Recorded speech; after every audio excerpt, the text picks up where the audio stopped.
Welcome, everyone, to our premiere episode of Flashback Podcade. In the show where we take a warm, cozy look back at all topics surrounding living life in the good old days. I'm your host, Koletta. And I'm Kolm. It's great to be with you all. Today we're diving into a topic that's close to our hearts, the 1980s. Ah, the 80s. Big hair, neon colors, and some of the best music ever made. But we're not just talking about style. We're asking a big question. Was growing up in the 80s more fun than growing up today? It's a bold question. I think for us, the answer is a big yes. It was just a fundamentally different world. Before smartphones, before the internet was in every pocket. Totally. It was a time of exploration and I think a lot more freedom. So let's jump in our time machine and explore why. Kolm, what's the first thing that comes to your mind for you? For me, it has to be playing outside. I mean, we lived outdoors. Yes, all day. Our entire world was the neighborhood. We'd get on our bikes in the morning and just go. We didn't have to check in with our parents every 5 minutes. The only rule was be home before the streetlights come on. That was the universal signal. It was. The streetlights were our clock, and we explored everything.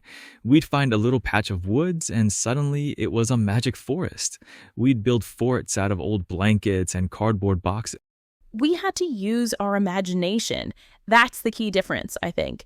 We didn't have super realistic video games or endless YouTube videos to watch. We had to create our own adventures.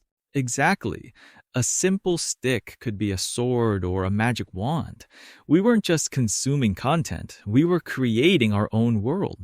That makes sense. And there was a real sense of community, too.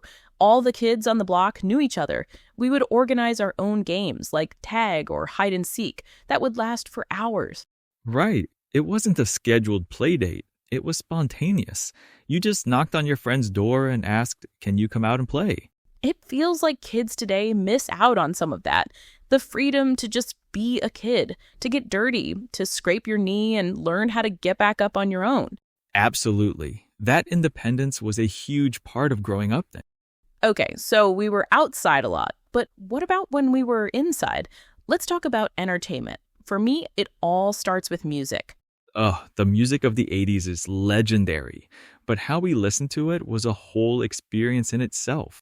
The Walkman! Having your own personal soundtrack was mind-blowing. It was, and before that, the boombox, carrying it on your shoulder, thinking you were the coolest person alive. But the real art form was the mixtape. The mixtape. It was a labor of love. You couldn't just drag and drop songs. You had to sit by the radio with your cassette player ready. Waiting for hours for the radio DJ to play that one perfect song. And your finger was hovering over the record button. You had to press record and play at the exact same time to not get the DJ's voice on your tape. It took so much patience, but when you finally finished a mixtape and gave it to a friend or someone you liked, it meant something. It was a message. Totally. A shared playlist on a streaming app is convenient, but it doesn't have the same heart. I agree. And what about movies? The video rental store. Friday night at Blockbuster or our local mom and pop video shop was the best. Yes, walking through the aisles, looking at the covers, reading the back of the boxes. It was an event. You'd argue with your family about what to rent, and you had to have a backup choice because the new releases were always gone. Right, and then you'd get home, pop the VHS tape into the VCR, and hope the person before you had remembered to be kind, rewind. A phrase that kids today would never understand. It's so different from just scrolling through a streaming menu with thousands of options. Sometimes having fewer choices made each choice more valuable. That's a great point. The anticipation made it more exciting. This all connects to how we socialize too. It was just different, more personal maybe. Definitely more personal. If you wanted to talk to your friend, you had to call their house on a phone with a cord. And you never knew who would answer. It could be their mom, their dad, their annoying little brother. You had to have a little conversation first. Hello, Mrs. Smith, is Jenny home? It taught us phone etiquette. It did. And you couldn't walk around with the phone.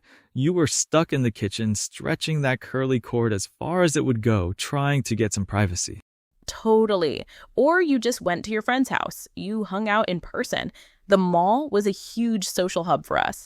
Oh, the mall was everything. It was the center of the universe on a Saturday afternoon. You didn't even need a plan. You'd just go, walk around, see who was there. You'd go to the arcade and spend all your quarters. Right, or the food court. The food court was the best. It was our version of a social media feed. You saw what everyone was wearing, who was hanging out with whom. That's a perfect way to describe it. And in school, we had our own secret messaging system, passing notes. Oh, I was an expert at folding those notes into tiny, intricate footballs or triangles. It was so risky. If the teacher caught you, it was public shame. But it was also a thrill. It was a private conversation in a public space. I think because we had to put in more effort to connect, maybe those connections were a little stronger. We had to talk, to listen, and to be there in person. That's a great point. You know, when we put it all together, the outdoor play, the mixtapes, the landline calls, it paints a picture of a simpler time. It really does. I think the biggest difference is the lack of constant connection. When you went out, you were truly out. Nobody could reach you unless they knew where you were. You were present. You were fully in the moment. You weren't thinking about taking the perfect picture to post online. You were just experiencing life. And because of that, we had the freedom to be imperfect. We could make mistakes. That's a massive point. If you did something embarrassing, maybe a few friends saw it, and they'd laugh, and then it was forgotten. Exactly. It wasn't recorded on a phone and shared with hundreds of people online within minutes. There was no risk of going viral for a clumsy moment. That lack of a permanent digital record gave us space to grow, to be awkward teenagers trying to figure things out without the whole world watching. It allowed us to be bored, too. And I think being bored is so important. So important. When you have nothing to do, your mind starts to wander. You pick up a book, you draw something, you write a story, you invent a game. Boredom is the starting point for creativity. Absolutely. We didn't have a device to immediately fill every single second of empty space. We had to fill it ourselves, and I think that made us more creative and resourceful. Well, looking back, it's clear the 80s were a unique time, full of fun, freedom, and a lot of fluorescent clothing. It really was. Now, we're not saying today is bad. Technology has given us amazing things, but there was a special magic to growing up in the 80s that we'll always cherish. A magic found in bike rides at dusk, the hiss of a cassette tape, and the simple joy of hearing a friend's voice on the phone. Thank you so much for taking this trip down memory lane with us today on Flashback Podcade. We hope it brought back some good memories for you too. That's all the time we have. I'm Kolm. And I'm Koletta. Join us next time as we reminisce some more. Bye for now.